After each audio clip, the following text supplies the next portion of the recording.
Okay, welcome back to 2.1, functions and equivalent algebraic expressions. So we're looking at our second example. We want to see if these two functions here are equivalent. So in order to do this, we're first going to do some test points like we did in the last example, and we're going to see what we get and compare them. Then we're going to do an algebraic proof, and then lastly, we're going to do a graph. So we'll use that to see what kind of equivalency we have between these two. Let's get started on this first one. So we're going to first find f of -1. So I'm substituting -1 into each x term, and we're going to figure out what this equals. So we got -1 squared minus 2 times -1 minus 8 all over -1 squared minus -1 minus 12. And this, we'll simplify this right here. -1 squared is just 1.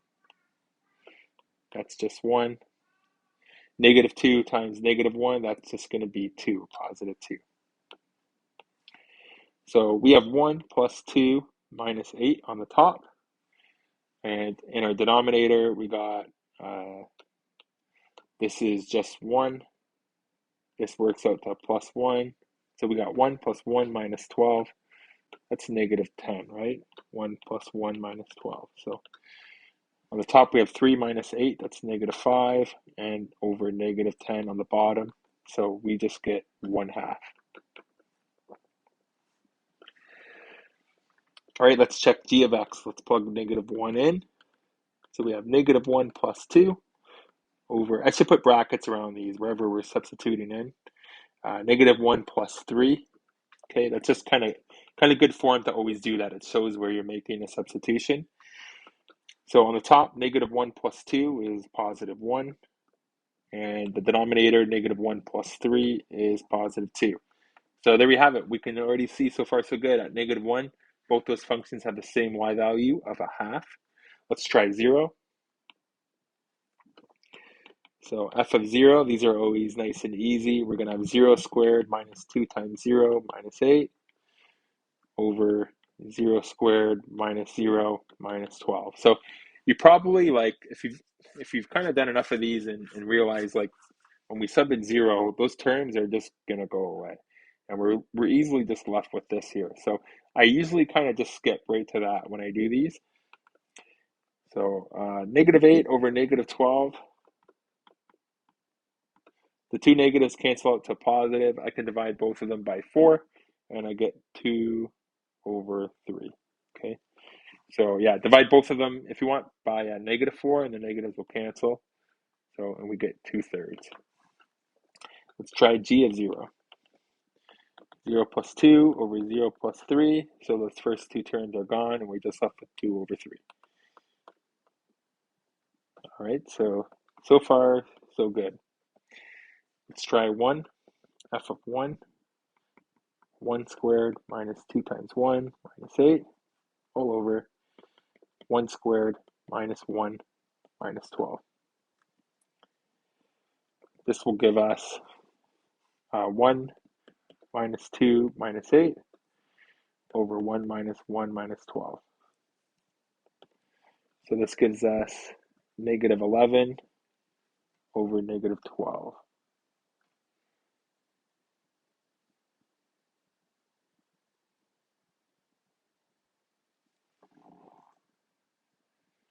All right. Oops, -9 over -12. There we go. -9 at the top here. 1 minus 2 is -1. -1 minus 8, -9 over -12. So divide both those by -3, and you get 3/4. Okay, that one's just 3/4. And g of x, we're going to plug 1 in. We got 1 plus 2 over 1 plus 3. That's 3 over 4. So we can see that these are equivalent, right? All of these. So we get the same thing whether we plug in -1, 0, or 1 into these functions here. So I can't make the claim that these are equivalent from just this information. This could just be coincidence. The only way to make the claim that they are equivalent, that has to be done algebraically. That's the only way to do that. So we've set them both equal to each other. We're going to go ahead, we're going to simplify, and then we're going to see if this side is the same as this side. Okay, so in order to simplify, we need to put these into a factored form, both of these, if it's possible. So let's do the top one first, the x squared minus 2x minus 8. So I'm looking for a product of negative 8.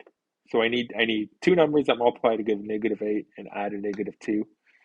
So we could do negative 4 and positive 2. So these have a product of negative 8 and they have a sum of negative 2. So that's good for this top bracket up here. We can do x minus 4, x plus 2. And the denominator, this one here. So I'm looking for a product of negative 12.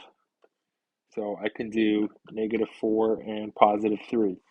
This is a product of negative 12 and has a sum of negative 1. So negative 4 plus 3 is negative 1. So we got x minus 4 again and x plus 3.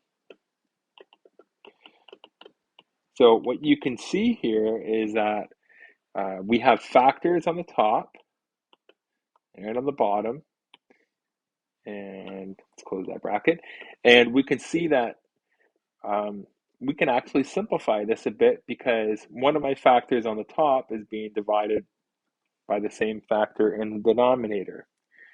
So we have x minus 4 times x plus 2, and then we're taking all that and we're dividing it by an x minus 4. So we can actually cancel out a common factor. So you can only cancel common factors whenever you have like a rational structure or like a fractional structure.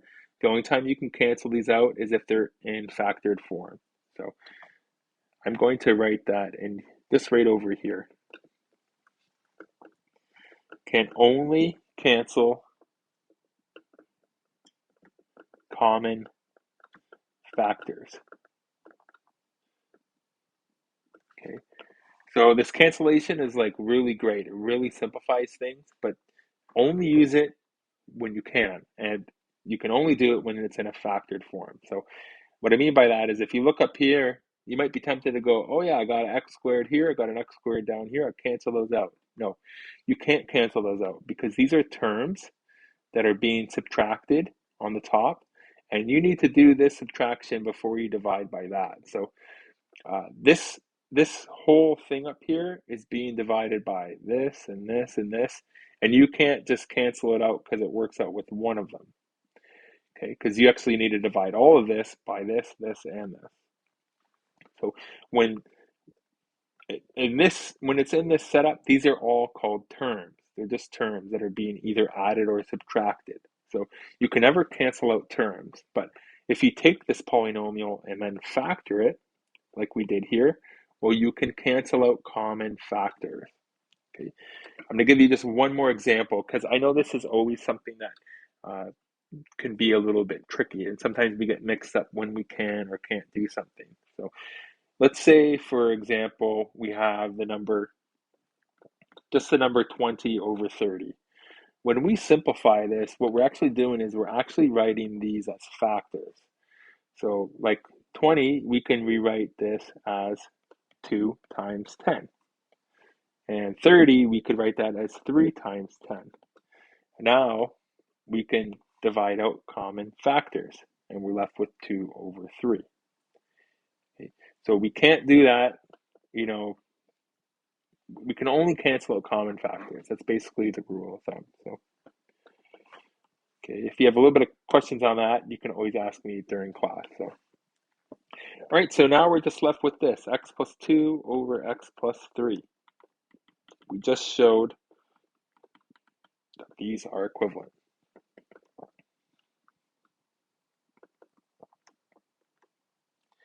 These are equivalent. So that's our proof. All right, so there's a couple things we need to talk about here, though, a little bit. So these functions, both of these here, they're rational functions, and we need to be a little bit careful. Okay, and I mean we need to be a little bit careful because we can never divide by 0.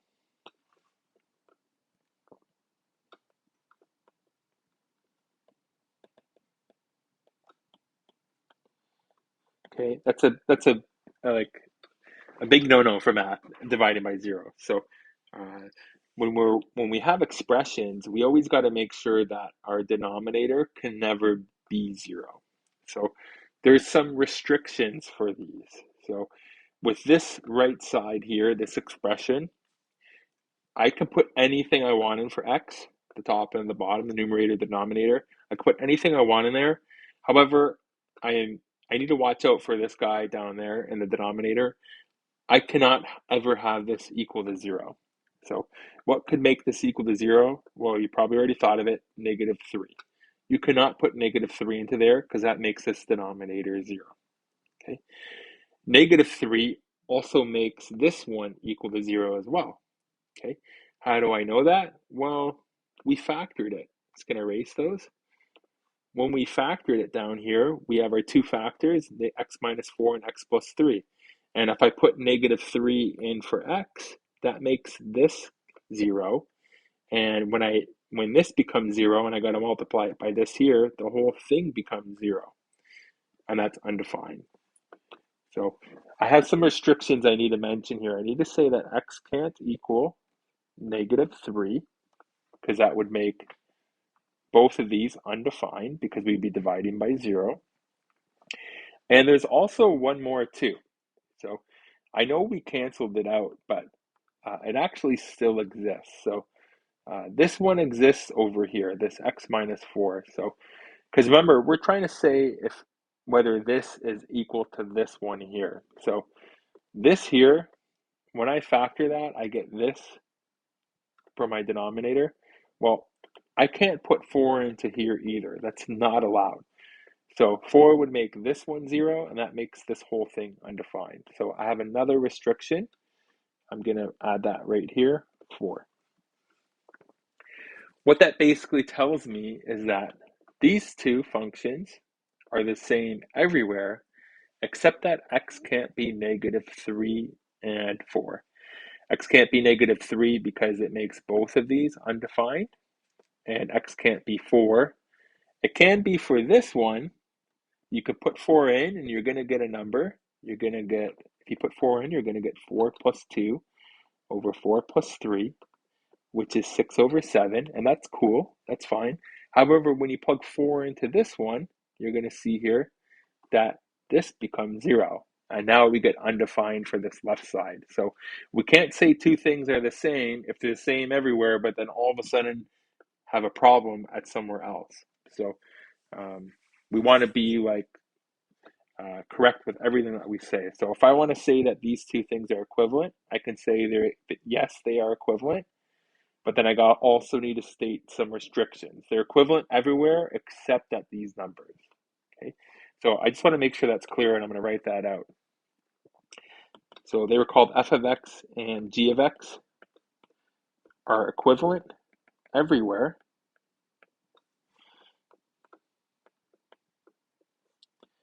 except at x equal to -3 and 4.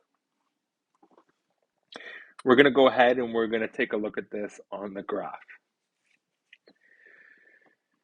So we're going to bring up Desmos just because these graphs are pretty complicated.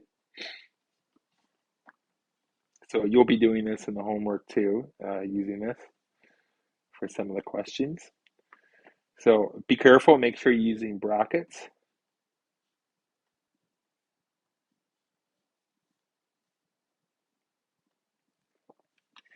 So that's the one graph here. Kind of funny looking, it's got two pieces. Okay, this actually, if I zoom out, you can see there's a VA, a vertical asymptote at -3. That means nothing exists at x equal to -3, which is something that we already established over here. Now we're going to go ahead, we're going to graph the other side, and we're going to see that they're the same. as far as we can tell. We'll see they're the same. All right, so there's the green and the blue. They look like they're totally identical. Okay?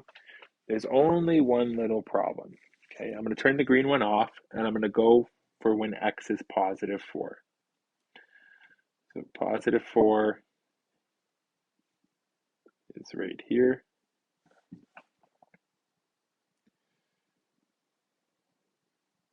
And I'm just going to highlight this over to when x is 4. So you can't tell, but you can see there's actually no point here at x equal to 4.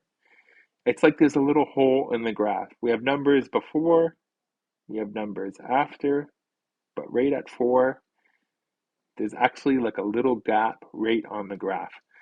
So usually what graphing software will do is they will put an open dot right there showing you that no point exists there.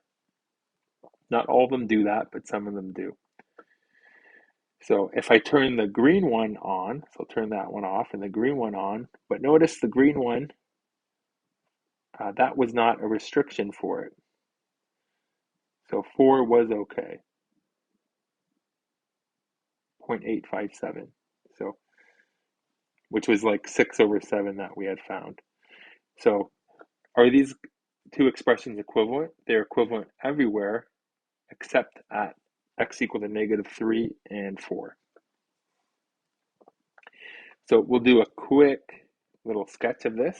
I'm just going to zoom out. And I'm going to add that over here to the graph. So we'll throw down our x and y axis here. My y-axis, my x-axis. So the VA was at -3.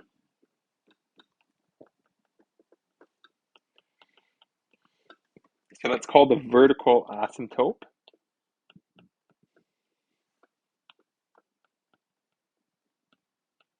Okay, and all that is it's just a restriction. It's just a restriction because we cannot divide by 0. If you try to put -3 into both of these, you're going to get 0 in the denominator, and it's undefined. So this vertical asymptote is just a boundary line, and you don't really need it in the graph, but when you draw it, it just shows whoever's looking at it that no values are going to exist along these lines. What it also does is it actually acts as a guideline when you're trying to graph the function too, because our branches will get closer to these values, either on the top, either on the bottom or on the top. They're going to approach. Okay. So one or the other. But for now, we're just going to kind of copy everything over. So it looks like we had, yeah, we were at about 1 for that. Okay. So we'll sketch this like this.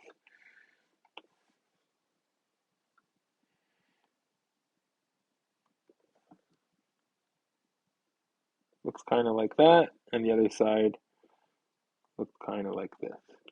Okay. Notice there also is a horizontal asymptote too. And if you kind of check Desmos out, if you're kind of careful looking at Desmos, you'll see that it's there.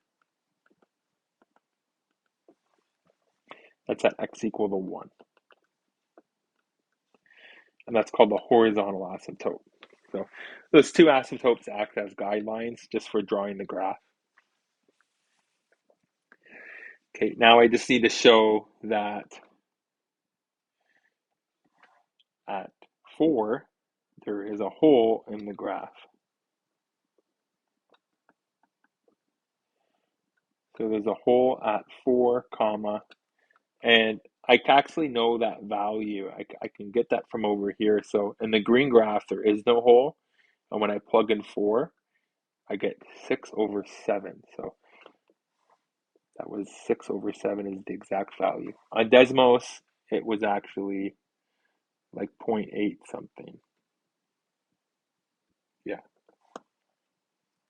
And again, the other curve, there's no point that exists there at 4. Okay? That's the whole reason why I have that shown. So the whole is always kind of shown just like with an open dot.